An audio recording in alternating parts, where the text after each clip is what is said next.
Buenos días, Buenos Amparito. Buenos días. Mi Dios te pague. Gracias por recibirme en tu casa. Hoy vamos a contar un poquito acerca de la historia de la Loma de San José. Yo estoy tratando de narrarla porque yo también soy parte de la comunidad aquí en la Loma de San José desde el 2016, pero mi señora Amparito es muy reconocida aquí en el entorno por su labor religiosa y social y educativa también. Entonces, Amparito, ¿cuántos años hace que usted vive aquí en la zona? Yo vine 3 años y medio a dar cuenta, vine yo allí. Ok, hace por ahí unos 70 años. No habían hecho carretera, era de balaste. ¿La loma siempre ha sido así de empinada o era más? Empinada, no era así empinada. ¿Y cómo hacían para traer los productos que necesitaban En bestia. en bestia? Los agricultores llevaban el revuelto al pueblo y Bueno, ¿y cómo era la carretera en ese momento? ¿Cómo era la loma? era camino de herradura. No había carretera, era camino de herradura. La transitaban con caballos. Era el transporte. ¿Y la carretera era en qué material? En la carretera era de barro. Por lo llamaba camino de herradura porque era de barro. Tenía rieles, una No parte. tenía rieles, no, nada. ¿Y qué productos producían? ¿Qué era la actividad agrícola? Producía caña de azúcar para hacer panela, que la molienda la tenían que llevar a Itagüí.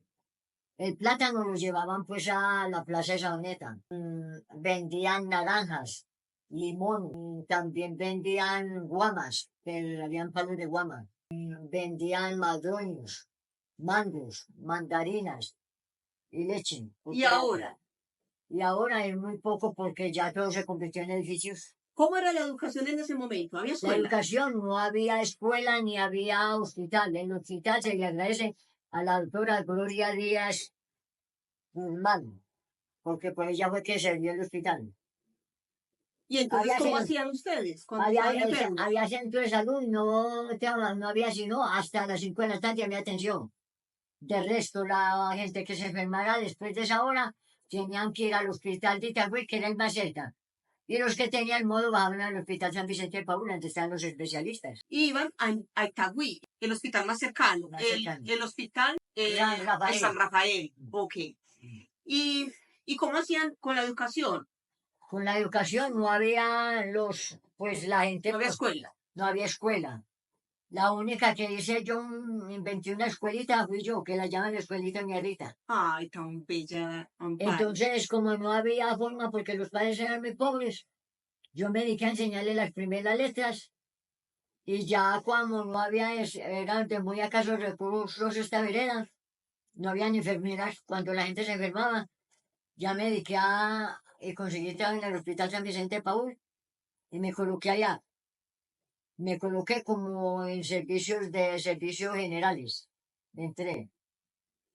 Y ya me dediqué porque había niños que tenían estrabismo, el problema de los oídos. Desde cuando me coloco allá, les hago a la coleta a todos mis sobrinitos para que los médicos les arreglen los oídos. Qué bonita labor, Amparo. Bueno, porque las enfermeras, no había ni media enfermera aquí en esta vereda. Yo me puse en las pilas, bueno. Ya después de eso, que ya, porque... ¿Y la escuela? ¿Cómo hacían para usted poder enseñarle a los niños? Los padres eran muy pobres, entonces yo les decía que para que no perdieran los niños más pequeños que querían venir aquí a la escuela, que compraran siquiera un lápiz grande y se partían en dos. Ay, Dios mío. Y así hacía. Bueno, y entonces cuando tenían, por ejemplo, alguna emergencia con alguna señora embarazada, ¿cómo hacían para transportarla? Las llevaban en camillas de donde se quemaban café, donde llevaba café. Difícil, ¿verdad? Sí, bueno, en un tablete. En dos personas la metían en un tablete y la llevaban en un tablete. Cuando estaba muy grave, se la llevaban en camilla. A la espalda, A la espalda, sí. por esa loma, entre dos personas.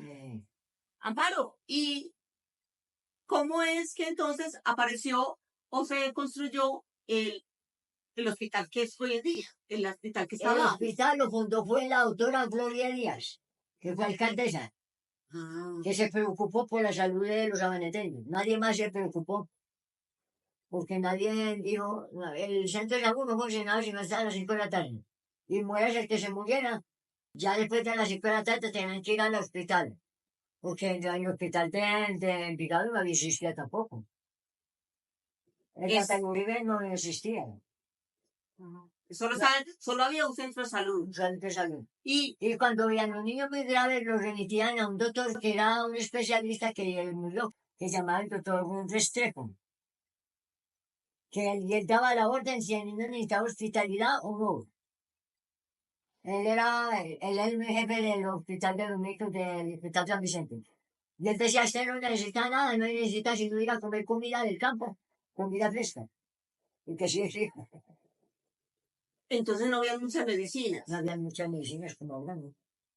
¿Y usted cree que es mejor? Las que se necesitan porque, dígame, si una persona está sufriendo el corazón y si no había una medicina para el corazón, la gente se muere. En el momento que ya la loma empezaron a pavimentarla, y ahora con la nueva vía, No había tanto accidente, porque los primeros ingenieros que hicieron esa carretera la hicieron zanjadita. Así para que las llantas, cuando hubiera alguna cosa, el carro pudiera parar, frenar. Y ahora la pusieron con un espejo y ya sube mucho vehículo también.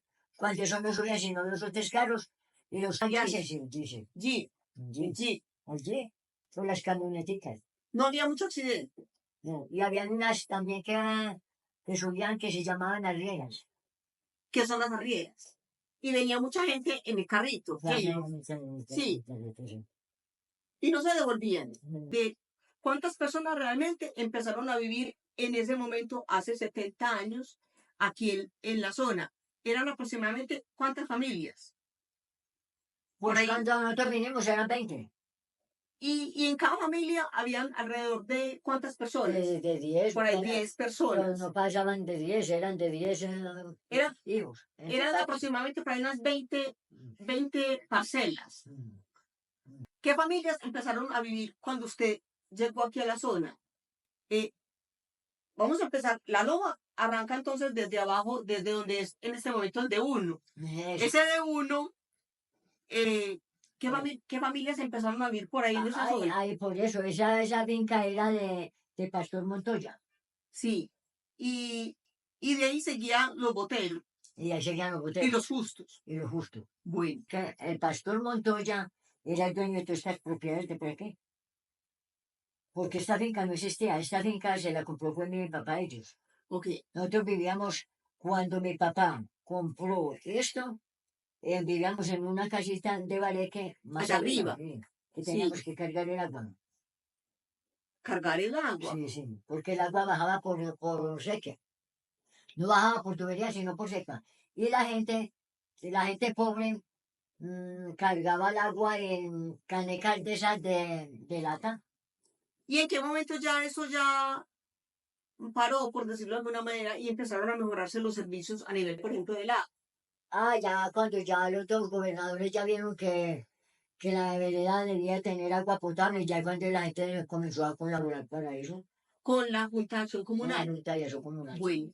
¿Y qué otras familias estaban en ese momento? Manuelito Díaz y la familia. Por eso Manuelito Díaz, Maurillo. Maurillo y Y Cecilio Díaz, Lazarito Díaz y Jorge Díaz, que eran los dueños de las casitas, de esas finquitas. Y Antonio José Díaz. Y Antonio José Díaz, que eran los dueños de donde es en este momento Aires del Campo y Aires del Bosque. Eso sí. Eso. Y casi que. Y el tocayo Quinsique le vendió a Gabriel Quiseno. A Gabriel Quiseno, sí. Muy bien. Y esa finca lindaba con la del doctor Guillermo Vélez Escobar, que era el gobernador de Antioquia. No, todavía no era gobernador. Todavía no era gobernador. Ya, pues, él tenía otra actividad. Ya después de que José María Bernal entregó, pero pues el gobernador primero era José María Bernal.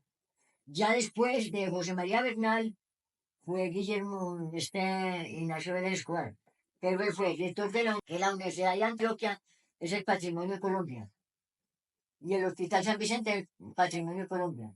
Él fue uno de los primeros que fundaron el hospital. Bueno. Y Después de José María Bernal, sigue el doctor Jaime Ramírez, que era doctor de leyes. El lote del doctor Darío Sierra es donde está en ese momento la Universidad Ceipa. Sí, señora. Y seguía la familia de Gertrudis. Sí, ay, Te agradezco mucho por la entrevista, bueno, por tu tiempo. Ella es como mi segunda mamá. Amparito es muy querida en la zona. Espero que les haya gustado el reportaje y nos vemos en la próxima.